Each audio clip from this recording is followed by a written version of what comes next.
Hi friends, I'm Tilak. You're watching Tech May Be Unique, and today we're going to see how to insert a currency symbol on your Canva sheets on your mobile phone. And if you're new to this channel, make sure to click on subscribe button below. We just quickly move on to the video. So how to insert a currency symbol on your Canva sheets on your mobile phone, just going to show in this video.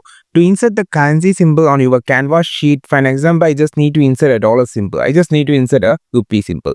So here I just using the Google keyboard or Gboard. You can just download it from the Play Store, and then you just need to click on the number section first, and you can find the rupee symbol here. And if I just need other more currency symbols, don't worry, just long press on the rupee symbol. You can find the pound symbol or euro symbol or cent symbol and a dollar symbol. So you can get all the symbols, just long press on the rupee symbol. So this is how you just insert a rupee symbol or other currency symbols on your Canva sheets on your mobile phone.